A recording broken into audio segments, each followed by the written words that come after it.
नमस्कार साथियों। आज अपनी इस सीरीज के अंदर ये तीसरा लेक्चर है जहाँ पे अपन क्या करेंगे। ऐसे है वो अपन डिस्कस कर चुके हैं, इंग्लिश के पैराग्राफ अपन डिस्कस कर चुके हैं। आज का जो इस विनर स्विंग के प्लेटफॉर्म पे अपन डिस्कस करने जा रहे हैं वो है इलेबोरेशन। इलेबोरेशन है वो किस तरह से लिखा जाता है। इलेबोरेशन हमेशा ध्यान रखना है आपको, एक तरह से इमोशनली और आपको भावार्थक रूप के अंदर लिखना है। आपको उसमें थोड़ी भावना को है क्या करना है, फ्लो करना है। वहाँ पे फैक्ट्स है वो आपको कम डालने हैं, आपको जीएस की तरह वो नहीं लिखना है, क्योंकि यहाँ पे आपकी जो इंटरनल थिंकिंग है, जो आपकी मेंटल प्रोसेस है, उसको प्रोसेस करना है। और ये ऐसे से ज़्यादा, पैराग्राफ से ज़्यादा है आपको इंग्लिश एफिशिएंसी है वो डिमांड करता है।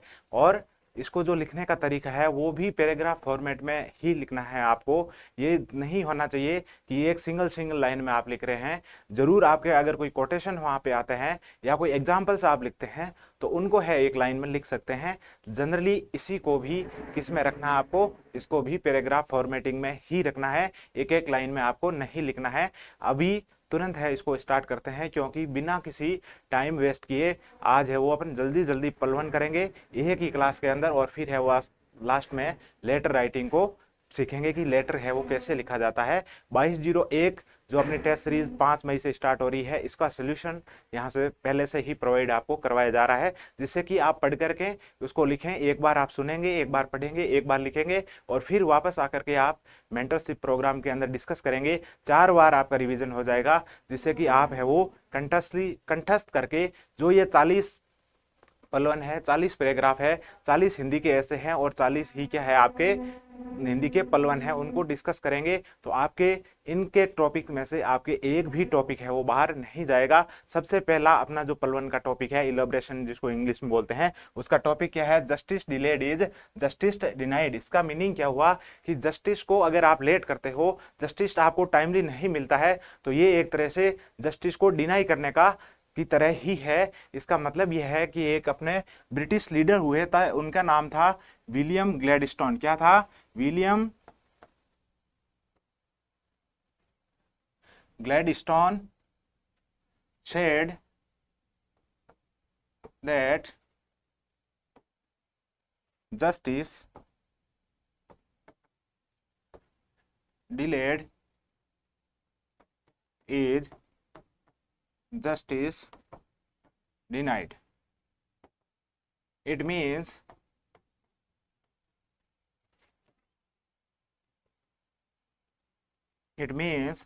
justice should be justice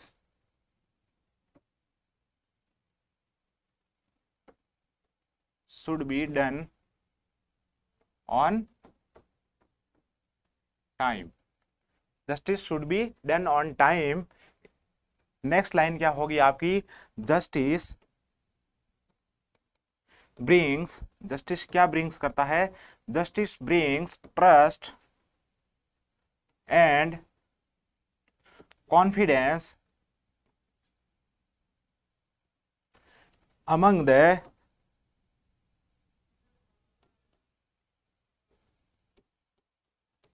citizen towards governance. Justice क्या करता है, ट्रस्ट और कॉन्फिडेंस है वो ब्रिंग करता है किसके प्रति, गवर्नेंस के प्रति।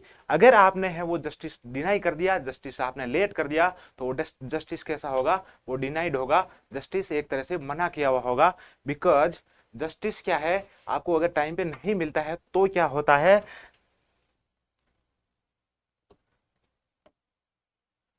Justice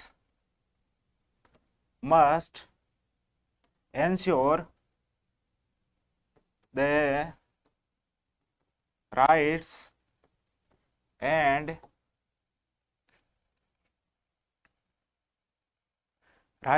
duties in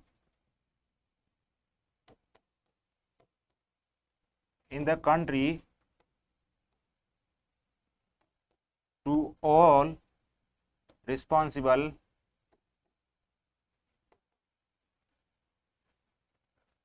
stakeholders.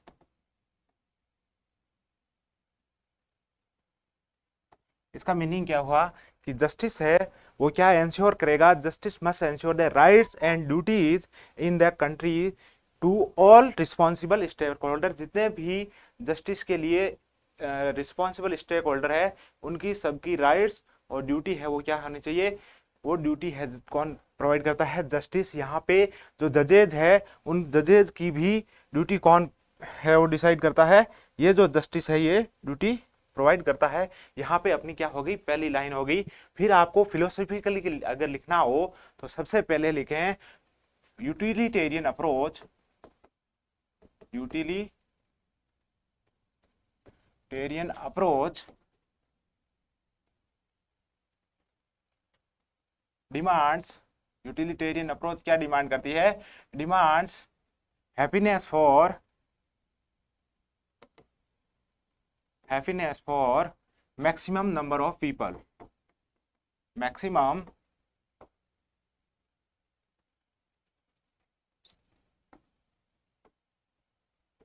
numbers of people and delayed justice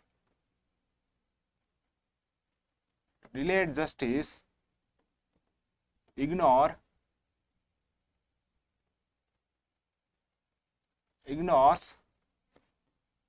the happiness।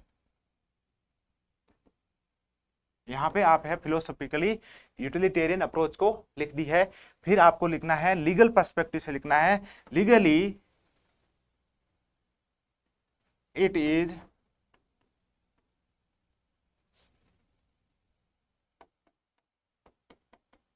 Is against the rule of law, where people suffers from weakened criminal justice system, criminal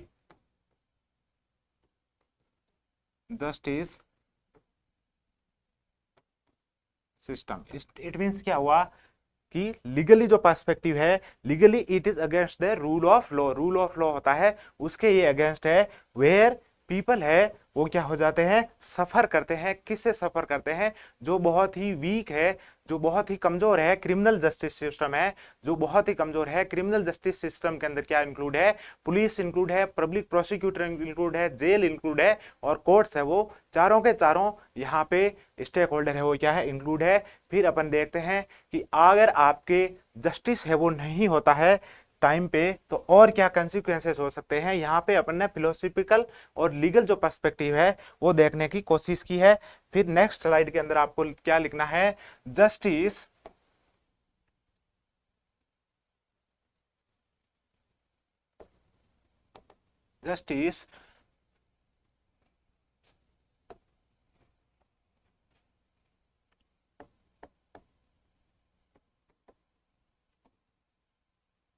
not only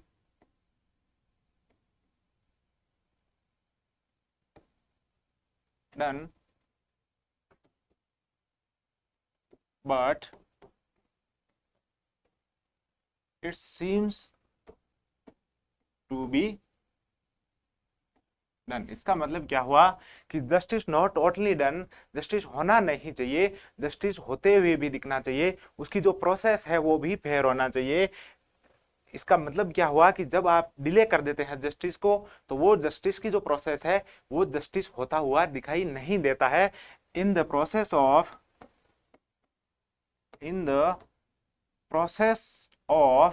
delayed justice,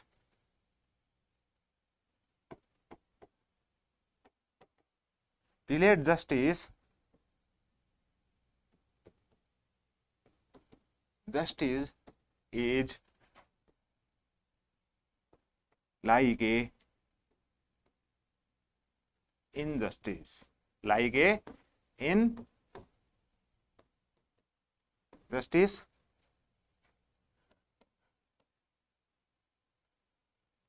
delayed justice brings dissatisfaction,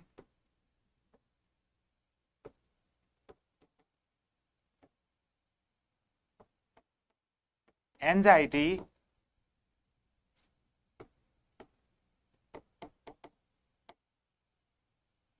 depression,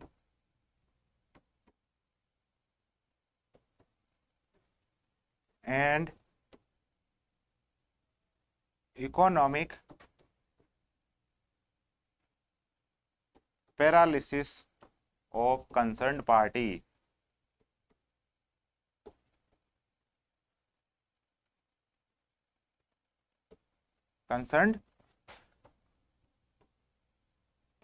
concern party के लिए क्या हो जाता है, एक तरह से dissatisfaction, anxiety, depression, और उसके साथ साथ में इकोनॉमिक है वो उसको पैरालिसिस कर देता है, क्योंकि इसमें बहुत ज्यादा खर्चा होता है, इसलिए ये इकोनॉमिकली क्या कर देता है, आदमी को पैरालिसिस कर देता है। ये भी आपको ध्यान में रखना है, इस बात को भी आपको क्या करना है, लिखना है। फिर आपको लिखना है कि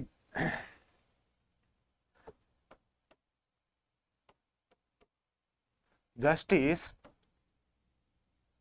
must ensure the facts and findings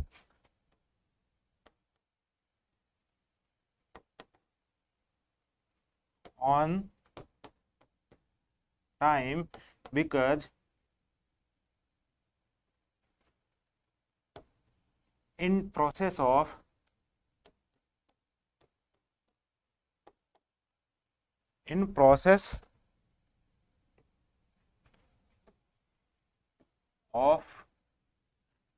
delayism, there is possibility of weakening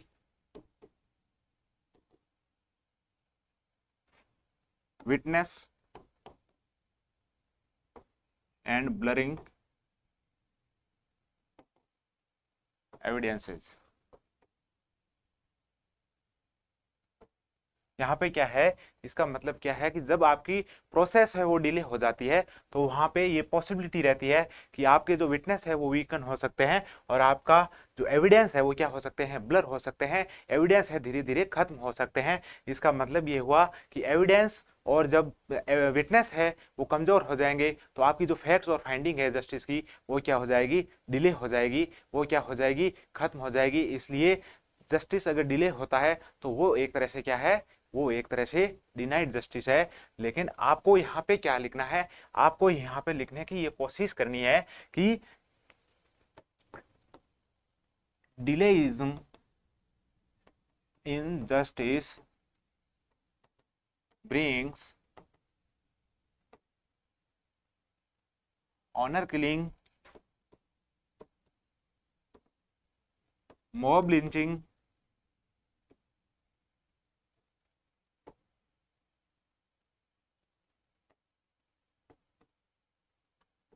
and murders। क्योंकि पीपल क्या सोचते हैं, लोग क्या सोचते हैं कि आने वाले समय के अंदर हमारे साथ जो इनजस्टिस हुआ है वो डिले होगा, इसलिए हम क्या करते हैं कि इस तरह से अपने ऑनर को बचाने के लिए ऑनर किलिंग कर देते हैं। मॉब लिंचिंग क्यों करते हैं, क्योंकि लीगल सिस्टम की जो प्रोसेस है, उसकी सजा की प्रोसेस है वो बहुत लेट है, इसलिए वो लोग तुरंत है क्या चाहते हैं, न्याय चाहते हैं। और इसके साथ साथ में मर्डर होने का भी क्या हो जाता है, एक तरह से रीजन हो सकता है। इसके साथ साथ में डिलेइज्म और क्या कर सकता है, delayed justice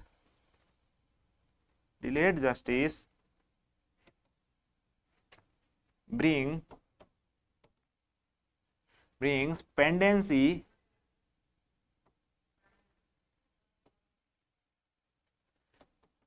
in the courts, force के अंदर क्या हो जाती है, बहुत ज्यादा पेंडेंसी हो जाती है, जिस कारण है वो काम है वो डिस्पोज नहीं हो पाता है।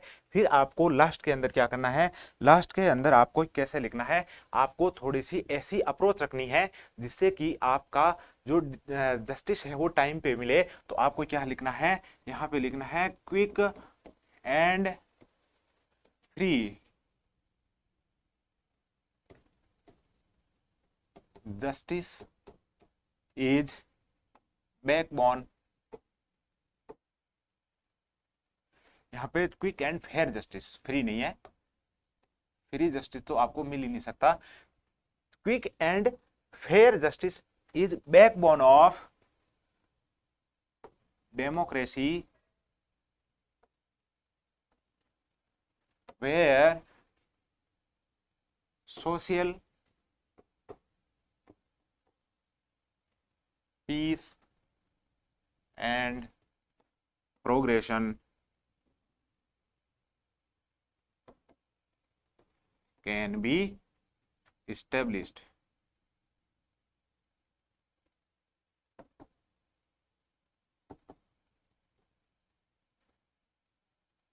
कितना इजी है वो लिखना है, क्योंकि आपको कुछ फैक्ट्स याद रखने हैं। इंग्लिश इतनी टफ नहीं है, इस बात को एंश्योर ये कर रहे हैं कि मैं इसको आपके सामने ही लिख रहा हूं, क्योंकि इतनी ये टफ नहीं है। आप जब फैक्ट्स लिखोगे और उसको आप एक सेंटेंस में पिरोने की कोशिश करोगे, और किसको ध्यान में रखना है, आपको टेंस का ध्यान में रखते हुए आप इसको ऐसे करोगे, तो ये है बहुत इजी तरीके से आप इसको लिख सकते हो। अब अपना जो नेक्स्ट इलोब्रेशन है वो किसके ऊपर है, वो है forgiveness is the noblest revenge. क्या है,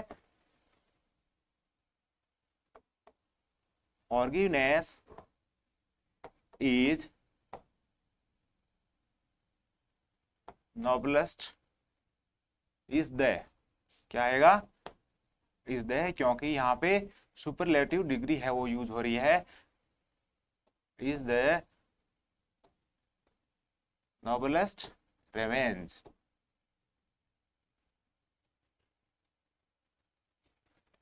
इसका मीनिंग क्या हुआ कि आपको क्या करना है, आपको फॉरगिव करना है। अगर आप फॉरगिव किसी को नहीं कर पा रहे हैं, इसका मतलब क्या है कि आप खुद अपने लिए क्या कर रहे हैं, आप खुद अपने लिए परेशानी कर रहे हैं। इसका मतलब क्या हुआ कि रिवेंज, आपको पहली लाइन यही लिखनी है कि revenge brings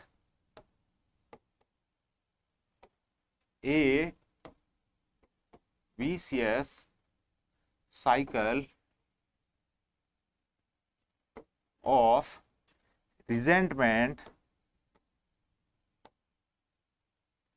and retaliation।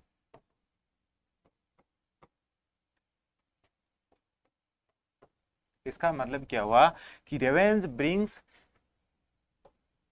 A vicious cycle, vicious cycle का मतलब होता है दुष्चक्र, ऑफ रिजेंटमेंट, रिजेंटमेंट का मतलब होता है असंतुष्टि, एंड रिटालिएशन मतलब प्रतिशोध की भावना का एक क्या है, दुष्चक्र है। इसका मतलब ये है, बहुत ही इजी लाइन है वो लिखी हुई है, revenge brings A vicious cycle of resentment and retaliation. यहां से आपको क्या करना है, शुरुआत करनी है। फिर आपको लिखना है गांधी जी ने क्या बोला, GANDHIJI, गांधी जी सेड, गांधी जी ने क्या बोला, गांधी जी सेड रेवेंज, और अपने पहले लिख देते हैं for givenness is attribute of strongs. इसका मतलब क्या हुआ कि यह एक महावीरों का आभूषण है। यहाँ पे इसको फॉरगिवनेस इज एट्रीब्यूट का मतलब होता है लक्षण, और ऑफ स्ट्रॉन्ग्स का मीनिंग होता है जो मजबूत लोग हैं, वीर लोग हैं, उनका क्या है, आभूषण है। हिंदी में लिखेंगे तो क्या लिखेंगे, महावीरों का आभूषण है। इंग्लिश में इसको कैसे लिखेंगे, forgiveness is the attribute of strongs. फिर अपने जो महावीर स्वामी हुए थे, उन्होंने क्या कहा, उन्होंने कहा, Mahavir Swami said if you forgive anybody before sleeping, I will forgive you. I will forgive you before get up. आपके उठने से पहले है वो मैं क्या कर दूंगा, आपको फॉरगिव कर दूंगा। अगर आप है सोने से पहले है किसी को फॉरगिव करते हैं तो इसका मतलब जो भगवान महावीर थे वो एक गॉड का प्रतीक थे, और गॉड का प्रतीक होने के कारण उनकी बात है लोग मानते थे। उन्होंने बोला कि अगर आप है वो फॉरगिव कर देते हो before sleep, I will forgive you before getting up, या बिफोर गेट अप, या बिफोर ए अवेकिंग। फिर आपको लिखना है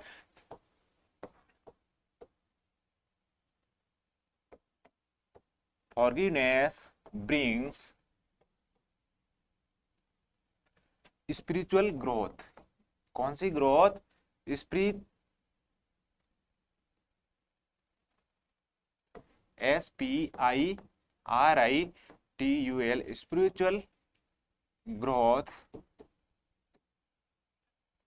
इंडिविजुअल, यहाँ पे आई को छोटा रखना है, individual piece,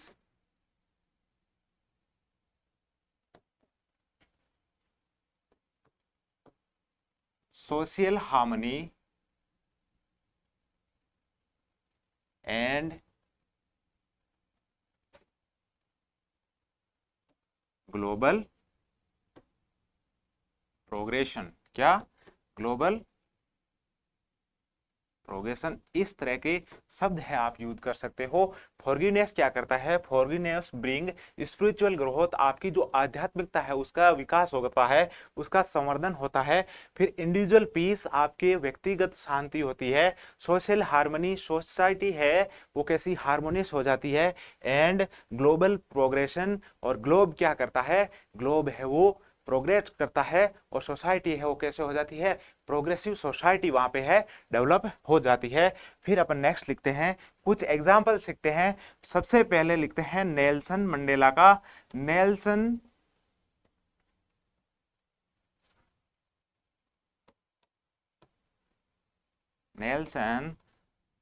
Mandela has been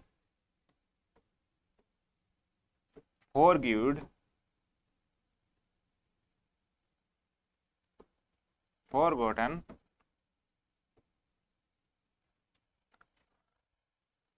Britishers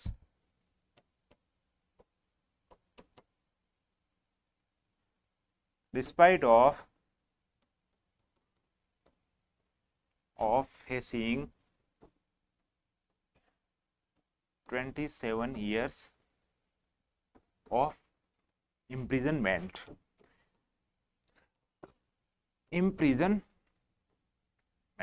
इसका मीनिंग क्या हुआ कि नेल्सन मंडेला ने ब्रिटिशर्स को क्या कर दिया? माफ कर दिया। Despite of facing 27 years of imprisonment, उनको है वो क्या किया गया? 27 ईयर तक है वो इम्प्रिजनमेंट के अंदर रखा गया। यहाँ पे प्रिजन का मतलब होता है जेल, इम का मतलब होता है अंदर डालना, मेंट जब आता है तो ये क्या बन जाता है? नाउन बन जाता है। इसलिए यहाँ पे शब्द यूज हुआ है imprisonment. Gandhi ji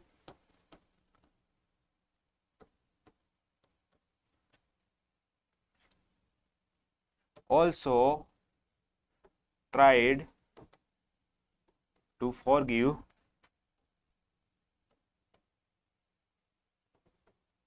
Britishers through non-violence and satyagraha. Gandhi ji ने सत्याग्रह और नॉन वायलेंस के जो एक्ट है उनके थ्रू क्या किया? ब्रिटिशर्स को माफ किया, क्योंकि ब्रिटिशर्स ने है वो क्या किया? बहुत ज्यादा इंडियन लोगों के ऊपर एट्रोसिटीज की, इंडियन लोगों के ऊपर ऑपरेशन किए, इंडियन लोगों का एक्सप्लॉइटेशन किया, और इन एक्सप्लॉइटेशन के बावजूद भी है वो गांधी जी ने क्या किया, अंग्रेजों को है वो माफ कर दिया, और इंक्लूडिंग जो भारतीय लोग हैं उन्होंने भी अंग्रेजों को क्या कर दिया, माफ कर दिया। उसके बाद में जब माफ हो जाता है तो अपन ने क्या किया, अपनी जो प्रोग्रेस है वो अपन ने अपने तरफ है वो फोकस किया, और अपन ने सब कुछ चीजें हैं वो भूल गए और ह्यूमन प्रोग्रेशन के लिए काम है वो शुरू कर दिया। लास्ट में आपको कंक्लूजन क्या लिखना है, forgiveness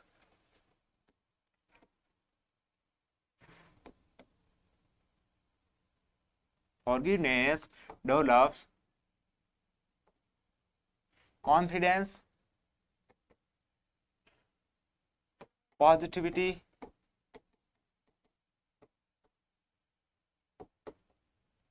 rationality, and affection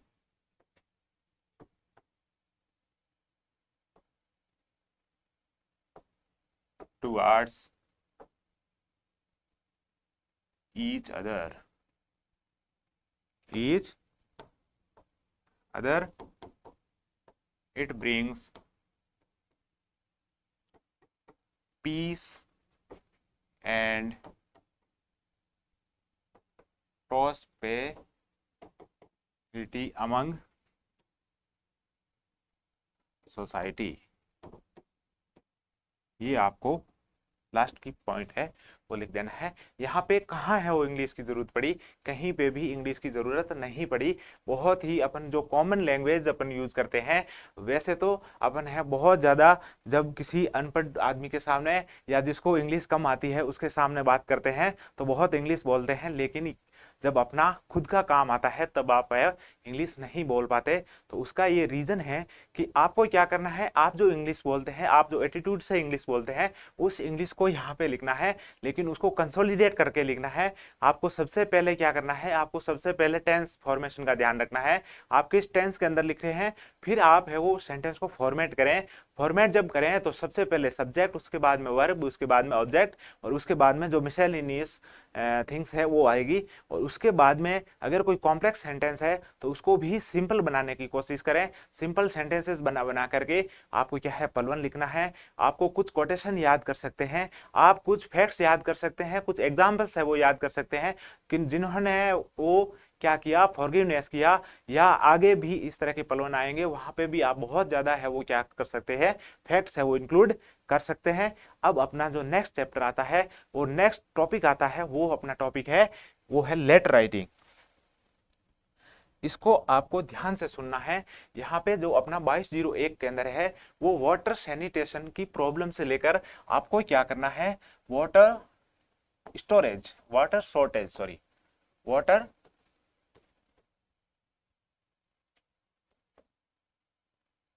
shortage की जो प्रॉब्लम है उससे लेकर के आपको क्या करना है, एक एडिटर को क्या लिखना है, एक एडिटर को लेटर लिखना है, और ये बताना है कि हमारे यहाँ पे क्या है, इस एरिया के अंदर क्या है, वाटर प्रॉब्लम बहुत ज्यादा हो रही है, और हमारे को क्या चाहिए, हमारे को वाटर का सॉल्यूशन किया जाना चाहिए। और आप एडिटर को जनरली कब लिखते हैं, जब आप है वो पूरी कंप्लेंट है वो रेस्पेक्टिव अथॉरिटी को क्या कर चुके हैं, लिख चुके हैं। इसलिए वहां पे आपको एक चीज बॉडी के अंदर जरूर लिखनी है कि we have many time complaints for respective authority but they couldn't solve this problem। इसके साथ साथ में आपको क्या करना है, लास्ट में एनक्लोजर भी डालना है जहां पे आपने जो प्रीवियस कंप्लेंट की थी उसको भी लिखना है। और दूसरी चीज आपको क्या करनी है, आपको यह करना है कि उस इश्यू को अगर आपको न्यूज़पेपर के कॉलम में छपवाना है तो आपको थोड़ा सा इस इश्यू को सेंसिटिव बनाना पड़ेगा। अगर आप सेंसिटिव नहीं बना पाते हैं तो हो सकता है एडिटर उसको सेंसिटिव बना दे। अगर आपने सेंसिटिव बना के भेजेगा तो ही एडिटर है वो अपने कॉलम में छापेगा, क्योंकि उनको भी अल्टीमेटली क्या चाहिए, उनको भी व्यूअरशिप चाहिए। और दूसरी बात, जब वो छापते हैं तो वो भी ये कोशिश करते हैं कि हम जो काम कर रहे हैं उसका क्या हो, उसका इंप्लीमेंटेशन हो, उसकी ओर सरकार का ध्यान जाए। जब तक मैटर सेंसिटिव नहीं होता है तो सरकारें ध्यान नहीं देती है। ये बात न्यूज़पेपर वाले भी जानते हैं और ये बात आपको भी जाननी है। इसलिए ऐसी प्रॉब्लम लिखनी है जिससे कि अगर वाटर नहीं हो तो एक तरह का ह्यूमन क्राइसिस आ जाएगा। इस तरह से आपको क्या करना है, सेंसिटिव बनाना है। लेकिन उससे पहले आपको सेंसिटिव होना है, क्योंकि मैंने यहाँ पे देखा है कि बहुत ज्यादा जो लेटर लिख रहे हैं उसके अंदर किसी तरह की फॉर्मेटिंग नहीं है, न किसी तरह का ध्यान रखते हैं, इसलिए आपको क्या करना है, सबसे पहले आपको इस साइड के अंदर, क्योंकि इंग्लिश है वो बहुत ही फ्लेक्सिबल लैंग्वेज है। फ्लेक्सिबल क्यों है कि इसको ग्लोबल लैंग्वेज है बना दिया गया है, आप जैसा चाहते हैं वैसा इसको है लिख सकते हैं। लेकिन अभी का जो वर्तमान का फॉर्मेट है वो क्या है कि आपको जितने भी लिखना है वो इस तरफ से लिखना है। आपको कैसे लिखना है ये अभी मैं समझाता हूं। यहाँ पे अपन में है वो सबसे पहले है इसको क्या कर देते हैं, या इसको हटा देते हैं, क्योंकि आपके पास में पूरा स्पेस है, यहाँ हो जाएगा। आपको क्या करना है, सबसे पहले है वो आपको किसका एड्रेस लिखना है, आपको सेंडर का एड्रेस लिखना है। इसका मतलब आप खुद का एड्रेस लिखना है। यहाँ पे आप एड्रेस कैसे लिख सकते हो, XYZ आप लिख सकते हो महेश नगर, महेश GAR जयपुर। यहाँ आपको क्या देखना है, आप यहाँ पे गली नंबर भी लिख सकते हो। मैंने सीधा महेश नगर इसलिए लिखा कि ये एक जनरल एड्रेस होता है, कहीं पे भी किसी तरह का इसके अंदर क्या नहीं होगा, इसके अंदर किसी रेफरेंस नहीं होगा। इस बात को आपको ध्यान रखना है। अगर लेटर के अंदर लिखा हुआ हो कि आपको इस नाम से है, इस एड्रेस से लिखना है, तो वो एड्रेस और वो नाम आपको जरूर लिखना है। उस क्वेश्चन को आपको ध्यान से पढ़ना है, क्योंकि ये एनोनिमिटी बनाए रखने के लिए कभी कभी आरपीसी क्या करती है, आरपीसी नाम और एड्रेस है वो फिक्स कर देती है और सबको उसी नाम और एड्रेस से लिखना होता है। इस बात को आपको ध्यान में रखना है। वहां पे अपना नाम या XYZ नहीं लिख करके आपको क्या लिखना है, आपको जो पेपर में दे रखा है उसी का नाम और एड्रेस है आपको लिखना है। यहाँ पे आपको ध्यान क्या रखना है, सभी जो लेटर है वो फर्स्ट लेटर वो कैपिटल में होंगे, जैसे M, जैसे N, जैसे जयपुर, ये सभी क्या है, ये सभी है वो किसमें है, कैपिटल लेटर के अंदर है वो लिखे हुए हैं। फिर आपको यहाँ पे डेट नहीं लिखनी है, आपको लिखना है सीधा MARCH मार्च 23, यहाँ पे इस कॉमा लगेगी और फिर आपको लिखना है 2024। ये आपका प्रोसेस होगा। फिर आपको क्या है, एक लाइन छोड़नी है और फिर आपको लिखना है एडिटर साहब, कि क्या लिखना है, एडिटर साहब लिखना है, एडिटर लिखना है। और एडिटर किसके होंगे, वो द हिंदू के होंगे। द हिंदू के वो क्या होंगे, एड्रेस या एडिटर होंगे। अब आपको कुछ फैक्ट्स ध्यान रखने हैं कि द हिंदू का एडिटोरियल सेंटर जयपुर में नहीं है, इसलिए आपको दिल्ली है वो लेटर लिखना पड़ेगा, क्योंकि अपना जो रीजन लगता है वो दिल्ली लगता है। जरूरी नहीं है कि आप है वो हिंदू को ही लिखें, लेकिन मैंने यहाँ पे इंक्लूड इसलिए किया कि जनरली लोग क्या करते हैं, द हिंदू लिखते हैं और वहां पे नीचे जयपुर लिख देते हैं। तो एडिटर की पोजीशन या एडिटर की पोस्ट है वो जयपुर में नहीं है, जयपुर से द हिंदू का प्रकाशन नहीं होता है। आप दूसरे न्यूज़पेपर को लिख करके जयपुर है लिख सकते हैं, लेकिन इस तरह से आप है वो ये फ्लो आप नहीं रखें, कहीं कहीं ये गड़बड़ नहीं हो जाए। इसके बाद में आपको क्या करना है, जब आप एडिटर लिख देते हैं द हिंदू का जो ऑफिस है वो न्यू दिल्ली के अंदर है, फिर आपको इसके बाद में क्या करना है, इसके बाद में आपको यहाँ पे आपको लिखना है सब्जेक्ट। क्या लिखना है, आपको सब्जेक्ट है वो पूरा लिखना है, SUBJECT। सब्जेक्ट क्या है, आपको सबसे पहले यह आपको लिखना है रिगार्डिंग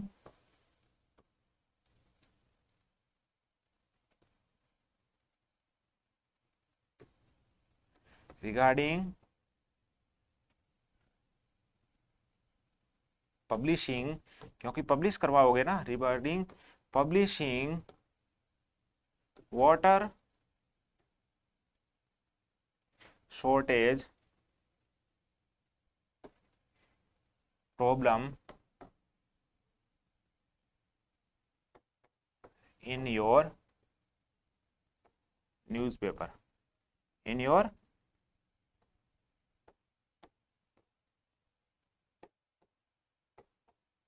ये आपका क्या हो गया, ये आपका स्टैंडर्ड है वो फॉर्मेट हो गया। यहाँ पे आपको regarding publishing water shortage problem in your newspaper, ये एग्जैक्टली है, ये सब्जेक्ट यहाँ पे हो गया।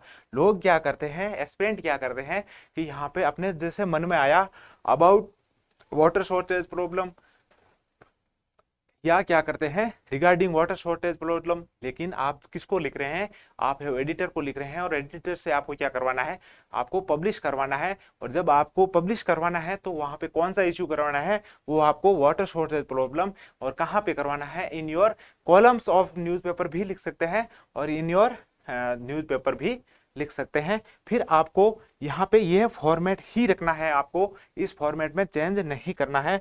फिर आपका जो नेक्स्ट आ रहा है, नेक्स्ट आएगा यहाँ पे आपको क्या लिखना है, सब्जेक्ट। आपने फॉर एग्जांपल यहाँ आया, आपको ने सब्जेक्ट लिखा है, तो यहाँ पे आप क्या करोगे, एक लाइन छोड़ करके आप है वो यहाँ पे लिखोगे सर। क्या लिखोगे, सर। आप यहाँ पे ऑनरेबल रेस्पेक्टेड सर भी लिख सकते हैं। या कभी कभी क्या होता है कि आपको जेंडर पता नहीं चले तो आप है वो सर और मैडम भी लिख सकते हैं। ये आपके क्या दर्शाता है, ये आपकी जेंडर न्यूट्रलिटी को दर्शाता है। आपने सर या मैडम लिखा है तो यहाँ पे क्या हो गया, आप है वो ये उम्मीद कर रहे हैं कि वहां पे मैडम भी हो सकती है, वहां पे सर भी हो सकते हैं। इसके आगे आप है वो रेस्पेक्टेड भी लगा सकते हैं, ऑनरेबल भी लगा सकते हैं। लेकिन इसके बाद में आपको क्या करना है, इसके बाद में आपको यहीं से शुरू करना है। और यहाँ पे कहा क्या शुरू करना है, यहाँ पे करना है विद ड्यू रेस्पेक्ट। अगर आपने यहाँ पे रेस्पेक्टेड सर लिख दिया है तो यहाँ पे ड्यू रेस्पेक्ट नहीं लिखे तो भी चलेगा। With due respect I would like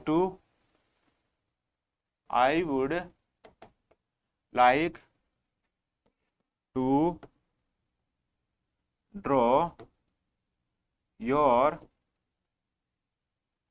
kind attention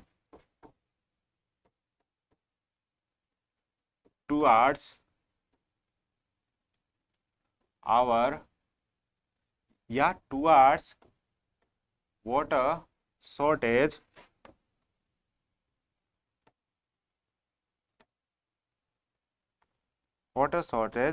in our locality। आप ड्रॉ क्या कर सकते हैं, आप ड्रॉ क्या करवाना चाहते हैं, आप ड्रॉ करवाना चाहते हैं attention towards what shortage in our locality. फिर आपको लिखना है I would like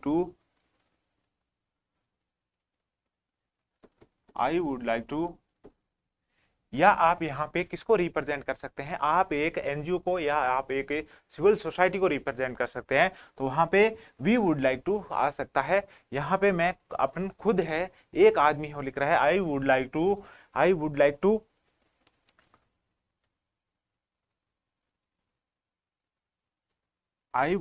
to request you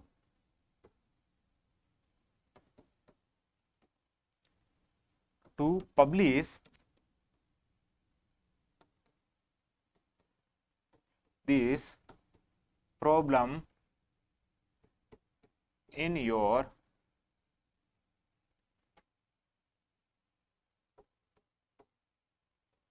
prestigious newspaper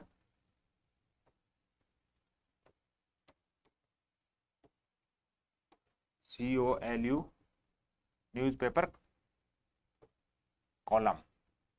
क्योंकि आपको पूरा न्यूज़पेपर नहीं चाहिए, आपको क्या चाहिए, एक कॉलम है उसमें स्पेस चाहिए, जिससे कि आपका है वो अटेंशन कहाँ पे जाए, सरकार के पास में जाए। फिर लिखना है देयर आर मैनी प्रॉब्लम्स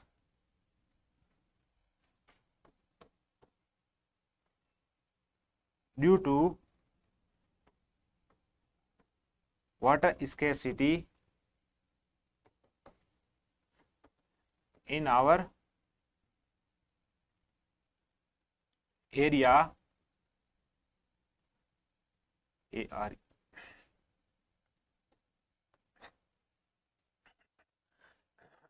अब आपको लिखना है फॉर एग्जाम्पल, अब आपको लिखना है कौन कौन सी प्रॉब्लम है वो आपके एरिया में हो रही है वाटर के कारण। तो सबसे पहले आपको लिखना है water deficiency disease is spreading फिर आपको लिखना है there are problems of drinking water,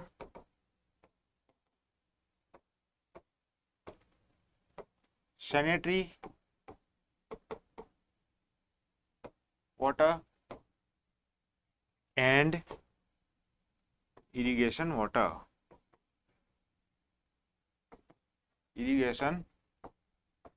water for public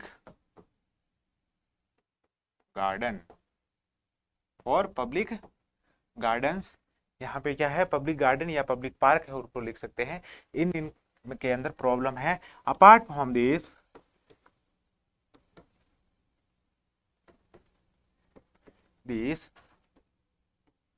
water treatment plant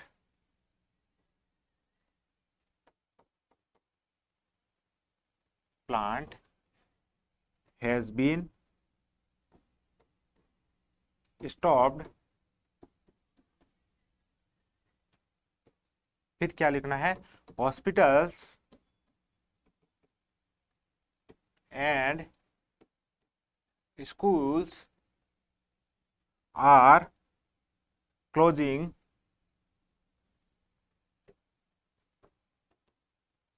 due to water problems। आपके जो स्कूल्स और हॉस्पिटल्स है वो क्या हो रहे हैं, धीरे धीरे बंद हो रहे हैं, क्योंकि वहां पे भी आपको सैनिटरी के लिए, टॉयलेट्स के लिए, पीने के लिए, गार्डनिंग के लिए, सबके लिए आपको क्या चाहिए, वाटर चाहिए। यहाँ पे लिखना है there are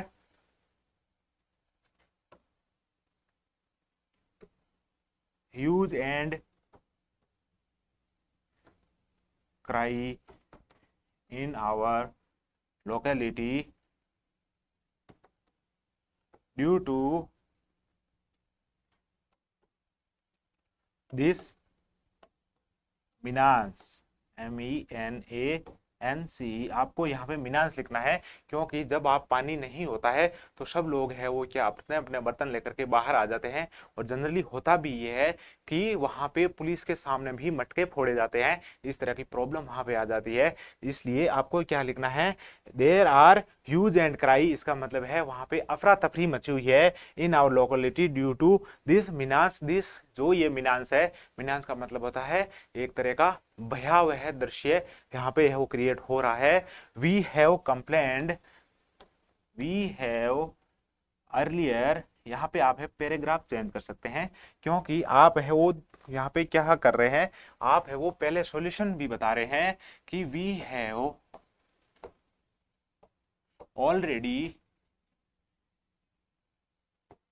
already complained to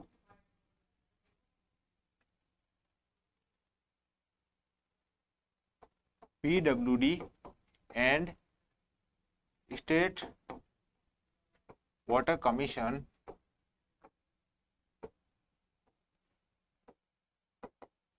but no action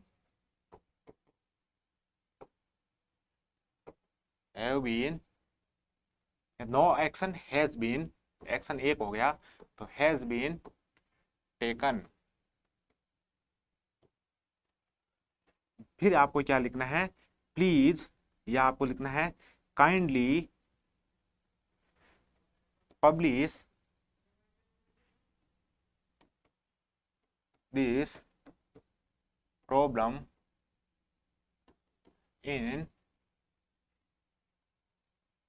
your newspaper to sort out it.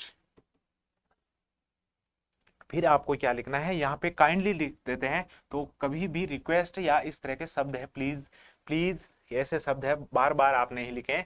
मैंने देखा है कि आपने क्या किया है, काइंडली के बाद में भी आप प्लीज लिख रहे हैं, उसकी कोई आवश्यकता नहीं है। अब आपको क्या करना है, यहाँ पे आपको थैंक यू भी देना है।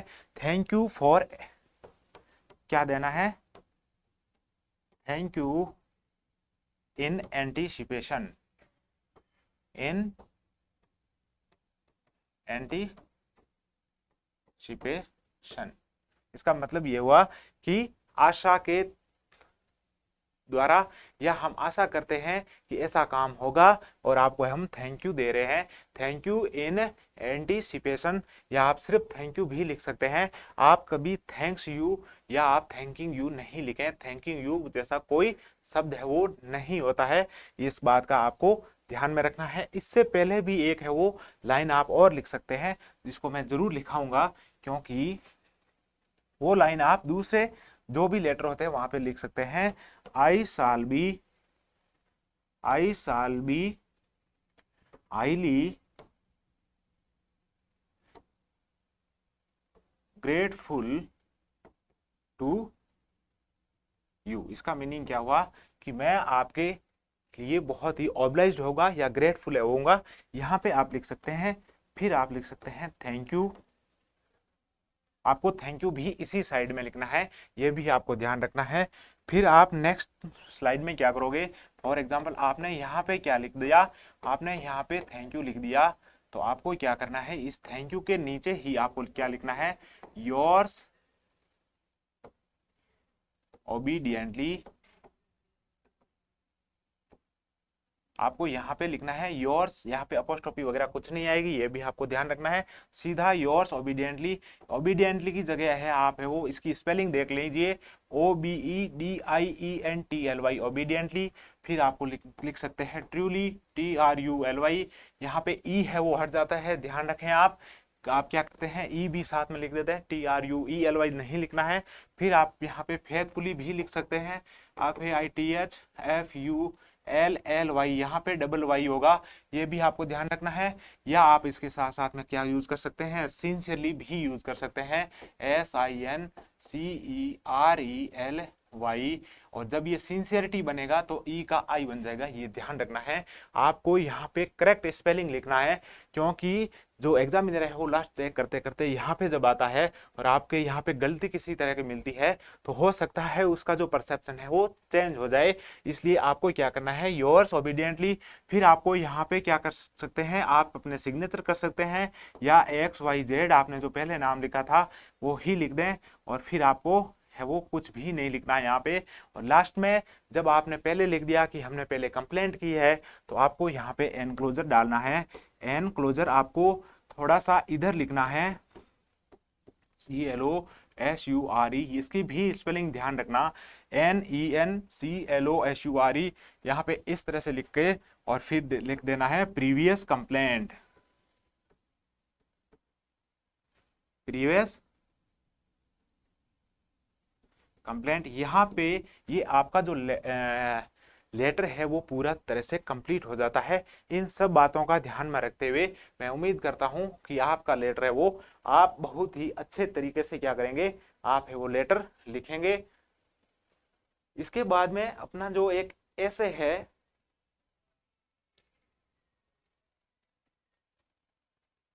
वो ऐसे है अपना सूचना के अधिकार के ऊपर। किसके ऊपर है, अपना जो ऐसे है, किसमें, अपना जो हिंदी है, इंग्लिश का काम अपन पूरा कर चुके हैं पहले 2201 का। और अब अपने को देखना है जो हिंदी का अपना क्या है, निबंध है, वो निबंध किसके ऊपर है, सूचना का अधिकार।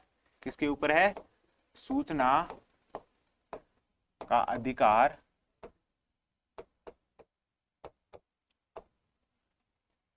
उपयोगिता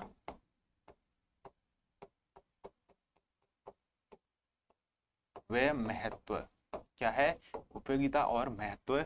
ये आपको कितने शब्दों में लिखना है, वो आपको 250 शब्दों में लिखना है, 250 शब्दों में आपको क्या करना है, लिखना है। तो यहाँ पे सबसे पहले क्या करना है, सबसे पहले आपको ये भी किस में लिखना है, पैराग्राफ फॉर्मेटिंग में लिखना है। आपको यहाँ पे किसी तरह के डायग्राम नहीं बनाने हैं, आपको पॉइंट फॉर्मेट में नहीं लिखने हैं, इस बात का ध्यान रखें।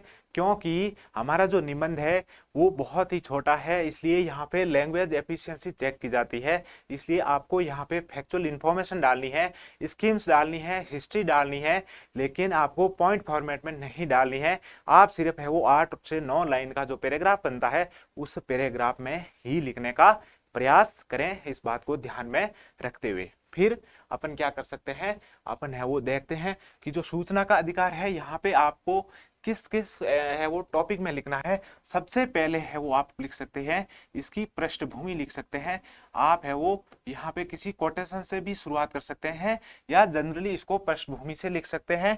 फिर आपको यहाँ पे क्या लिखना है, यहाँ पे लिखना है कि जो उपयोगिता है वो लिखनी है, क्योंकि उपयोगिता का जो टॉपिक है वो पहले से ही आपके डाल दिया गया है। फिर आपको महत्व लिखना है, क्या लिखना है, आपको महत्व लिखना है। फिर आपको लास्ट में कंक्लूजन के अंदर क्या लिखना है, आपको लिखना है सुझाव। क्या लिखना है, इस आरटीआई एक्ट को और है वो कैसे बनाया जा सकता है, आप सुझाव व समाधान यहाँ पे लिख सकते हैं। और फिर आप में लास्ट में है वो निष्कर्ष भी लिख सकते हैं, क्योंकि यहाँ पे ये 250 वर्ड का होने के कारण एक है वो एक और पैराग्राफ बनेगा और इसको इन 5 टॉपिक के अंदर है आप उसको क्या कर सकते हैं, डिवाइड कर सकते हैं। ये आपके मन के अंदर डिवाइड करना है, किसी तरह से उपशीर्षक भी है वो नहीं लिखें। जब अपन पहले 10th और 12th के अंदर जैसे ऐसे लिखते थे, जैसे भूमिका, फिर उसका सकारात्मक, फिर नकारात्मक और फिर लास्ट में क्या लिखते थे, निष्कर्ष, ऐसा आपने को या उपसंहार ऐसा आपने को नहीं लिखना है। आपको सीधा अपने पैराग्राफ राइटिंग में लिखना है, इस बात को ध्यान रखें। अब अपन देखते हैं कि इसकी पृष्ठभूमि है वो क्या हो सकती है। सबसे पहले अपन बात करें तो सूचना का अधिकार है वो यूएनओ की जो 1946 के अंदर एक बैठक होती है, कब होती है, 1946 के अंदर। और उसके अंदर क्या किया गया है, जो सूचना का अधिकार है उसको क्या मान लिया गया, राइट टू इंफॉर्मेशन, आरटीआई को इसको मान लिया गया मानव अधिकार। किस क्या मान लिया गया, मानव अधिकार। और इसी को ध्यान में रखते हुए 1990 से है, कब से, 1990 से है वो भारत के अंदर आंदोलन शुरू हो जाता है। भारत के अंदर है वो क्या हो जाता है आंदोलन है वो शुरू हो जाता है, किसके रिगार्डिंग, आरटीआई को लागू करने के लिए आंदोलन है वो क्या हो जाता है, शुरू हो जाता है। और उस आंदोलन का जो नेतृत्व है वो कौन करते हैं, वो करते हैं मजदूर किसान शक्ति मोर्चा। क्या कौन करते हैं, मजदूर किसान शक्ति संगठन। शक्ति संगठन है वो इसकी क्या करते हैं, जिसको MKSS बोला जाता है, मजदूर किसान शक्ति संगठन। ये कहाँ पे होता है, ये होता है अपने राजस्थान के अंदर। इसमें क्या होता है कि राजस्थान के अंदर किसके नेतृत्व में होता है, ये होता है अरुणा राय के नेतृत्व में। अरुणा राय जो एक्टिविस्ट है उसके नेतृत्व में है वो क्या होता है, आंदोलन होता है। कौन करता है, मजदूर किसान शक्ति संगठन। 1990 से ये है वो क्या हो जाता है, स्टार्ट हो जाता है। और ये क्या करते हैं, डिमांड ये करते हैं कि श्रमिकों ने कितना काम किया उसके हिसाब का ब्यौरा है वो देना होता है। और ये श्रमिकों के काम का ब्यौरा है वो मांगते हैं और उसके ऊपर क्या कर देते हैं, उसके ऊपर आंदोलन शुरू हो जाता है। और इस आंदोलन के कारण यहाँ पे क्या होता है, भारत सरकार है वो झुक जाती है। और भारत सरकार क्या करती है, भारत सरकार अगली स्लाइड में है वो क्या करती है, 2005 के अंदर क्या करती है भारत सरकार, आरटीआई एक्ट है वो पास कर देती है। आरटीआई एक्ट है वो पास कर देती है। और ये जो आरटीआई एक्ट है वो कहाँ पे आता है, जो अनुच्छेद है अपना अनुच्छेद 19A के अंदर है वो आता है। और यहां से आप क्या कर सकते हैं, सूचना मांग सकते हैं। संवैधानिक रूप से आप है वो क्या मांग सकते हैं, सूचना मांग सकते हैं। ये पेन भी आज है वो उछल रहा है, क्योंकि ये भी क्या मांग रहा है, ये भी सूचना का अधिकार है वो मांग रहा है। फिर आपको क्या लिखना है इसके बाद में लिखना है इसकी जो उपयोगिता है वो लिखनी है। उपयोगिता क्या हो सकती है, उपयोगिता ये हो सकती है, एक तो आप है वो सरकार को कैसे मांग बना देते हैं, सरकार में सुशासन स्थापित हो जाता है। क्या हो जाता है, जब आप इंफॉर्मेशन मांगते हो तो सरकार के अंदर क्या हो जाता है, सुशासन स्थापित हो जाता है। फिर है वो सूचना एक अभिव्यक्ति का साधन है। क्या है, एक अभिव्यक्ति का साधन है। फिर आप क्या लिख सकते हैं, सूचना सशक्त बनाती है। सूचना क्या करती है? सूचना नागरिकों को क्या बनाती है? नागरिकों को सशक्त बनाती है। क्या करती है? सशक्त बनाती है। फिर और क्या करती है? और सूचना है वो जागरूक बनाती है।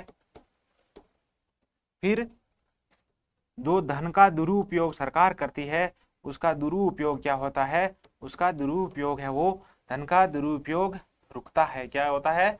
क्योंकि आप जब इंफॉर्मेशन मांगते हैं तो धन का दुरुपयोग रुकता है। फिर आपके जो प्रॉब्लम यहाँ पे है भ्रष्टाचार, या आपने जो डिलेजम जिसको बोलते हैं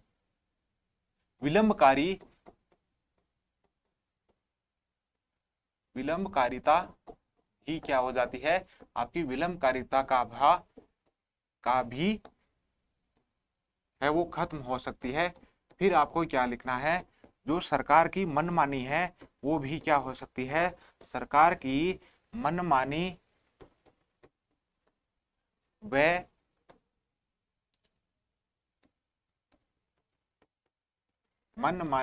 निरंकुश निरंकुशता पर क्या हो जाती है? रोक या प्रतिबंध लग जाता है। इसके साथ साथ में और क्या हो सकता है? इसके साथ साथ में जो असहाय लोग हैं, असहाय लोग हैं,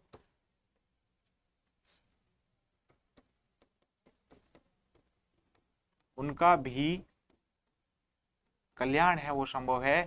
क्योंकि जो एनजीओ और सिविल सोसाइटी है, जो नागरिक समाज है, वो क्या करता है? नागरिक समाज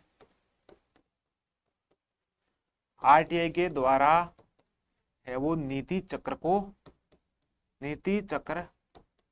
क्या बनाते हैं? सुचारू बनाते हैं। फिर क्या है कि नीतियां हैं वो सही ढंग से लागू होने लगती है। नीतियां सही से लागू होने लग जाती है, क्योंकि उनको पता है कि आरटीए के थ्रू है वो किसी तरीके से भी क्या मांगी जा सकती है? सूचना मांगी जा सकती है। फिर आपके गुणवत्तापूर्वक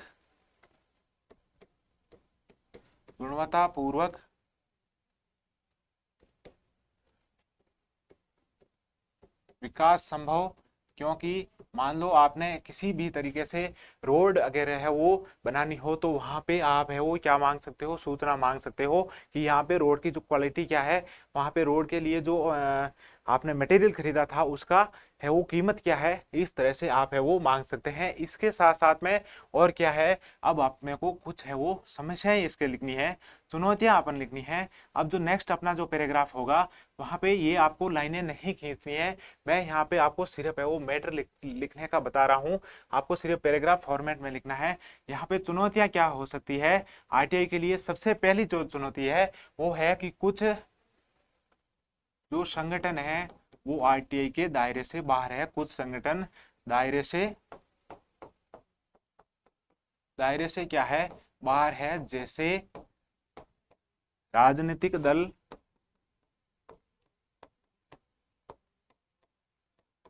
वे एनजीओ भी क्या है? इसके बाहर है। फिर इसका दूसरा जो आरटीआई एक्टिविस्ट है, कार्यकर्ता है, उनकी क्या कर दी जाती है? उनकी है कार्यकर्ता की है वो हत्याएं भी देखने को मिलती है। फिर एक चीज होती है ब्लैकमेलिंग है वो भी हो जाती है। क्योंकि ब्लैकमेलिंग है कौन करते हैं? आरटीआई एक्टिविस्ट है वो सरकार की या जितने भी सरपंच है उनका ब्लैकमेलिंग भी करते हैं कि आपने अगर इतने पैसे हमें नहीं दिए तो हम वो शिकायत कर देंगे। फिर उसके बाद में और क्या होता है? ये है कि जो आरटीआई है वो परिवर्तनीय नहीं है। वो क्या नहीं है? परिवर्तनीय नहीं है। परिवर्तनीय नहीं है इसका मतलब क्या हुआ कि ये कोर्ट में आप आरटीआई के आधार पे है वो कोर्ट में जाकर के किसी तरह का वाद है वो नहीं कर सकते। फिर आपको अलग से है वो केस करवाना पड़ेगा। फिर जो आरटीआई की और समस्या है वो ये है कि जनता में क्या नहीं है? जागरूकता नहीं है। जनता में क्या नहीं है? जागरूकता नहीं है। फिर जो ऑफिस है, उन ऑफिस में क्या है कि जो सूचना का संग्रहण है वो क्या है, सूचना का संग्रहण है वो सही ढंग से नहीं है। फिर ऑफिस के अंदर जो काम है वो क्या हो गया, बर्डन है, काम है, एक तरह सा भार है वो बढ़ गया है, भार बढ़ गया है किसमें, ऑफिस के अंदर। फिर उनके पास में इतनी विशेषज्ञता नहीं होने के कारण ऑफिस के अंदर जितने भी पीआईओ और एपीआईओ लगे हुए हैं, पीआईओ का मतलब है पब्लिक इंफॉर्मेशन ऑफिसर, एपीआई का होता है असिस्टेंट पब्लिक इंफॉर्मेशन ऑफिसर। ये किसी भी ऑफिस के अंदर, ऑर्गेनाइजेशन के अंदर होते हैं और ये आरटीआई का क्या देते हैं, जवाब देते हैं। और ये जब विशेषज्ञ नहीं है तो आप है वो विशेषज्ञता नहीं, किसकी नहीं, एपीआईओ और पीआईओ की विशेषज्ञता है वो नहीं होती है। ये आपको लिखना है। कुछ और पॉइंट है वो भी आप लिख सकते हैं। इसके साथ में आपको इनका समाधान भी लिखना है। समाधान क्या हो सकता है, समाधान आपने जितने भी नेगेटिव पॉइंट पढ़े हैं उनको समाधान के रूप में लिख देना। जैसे कि राजनीतिक दल को है वो क्या करना है, शामिल कर सकते हैं। इसके साथ साथ में आपका जो एनजीओ है उनको शामिल कर सकते हैं। जागरूकता आप है क्या कर सकते हैं, बढ़ा सकते हैं, जागरूकता है वो बढ़ा सकते हैं। इसके साथ साथ में आप क्या कर सकते हैं, जो विसल ब्लोअर एक्ट है, विसल ब्लोअर संरक्षण अधिनियम 2014 का है, उसको भी क्या है और ज्यादा मजबूत बना सकते हैं, जिससे कि जो कार्यकर्ता है उनके ऊपर किसी तरह का क्या नहीं हो, थ्रेट नहीं हो, कार्यकर्ता पर है वो प्रभाव नहीं हो। एक है सामाजिक जागरूकता आपको लानी पड़ेगी, आपको सामाजिक जागरूकता ला करके जो कार्यकर्ता है उनका क्या करना चाहिए, उनका है वो क्या करना चाहिए, सम्मान है वो किया जा सकता है, उनका सम्मान करना चाहिए। इस तरह से है वो आरटीआई। इसके बाद में आपको लास्ट में है वो उपसंहार के अंदर क्या लिखना है, उपसंहार के अंदर लिखना है सुशासन, जनता का शासन तथा नीतियों का प्रभावी क्रियान्वयन के लिए आरटीआई एक तरह से क्या है, वरदान साबित हो रहा है। ये आपको लिखना है, साबित हो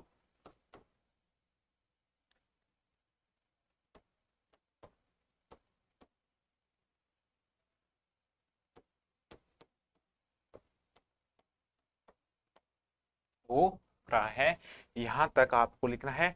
और जो सुशासन के पारदर्शिता, उत्तरदायित्व, जिम्मेदारी, ओपननेस, लीडरशिप, नेतृत्व जितने भी है वो आप है वो लास्ट में लिख सकते हैं। यहाँ पर आपका ऐसे भी पूरा हो जाता है। एक ऐसे वो जो बच्चा है वो अपन नेक्स्ट क्लास में पूरा करेंगे। और इसी के साथ में ही मैं ये कोशिश कर रहा हूँ कि आपको जल्दी जल्दी है ये टॉपिक है वो आपके रिवाइज हो जाए। और आप है इस वीडियो को जरूर देखना, क्योंकि ये आपके लिए है वो बहुत ही बेनिफिशियल होने वाले हैं। और अगर आप किसी तरह का सजेशन और देना चाहते हैं तो आप दे सकते हैं। और इसको चैनल को सब्सक्राइब करें और इसको कमेंट जरूर करें और आपका फीडबैक है वो जरूर दें। धन्यवाद।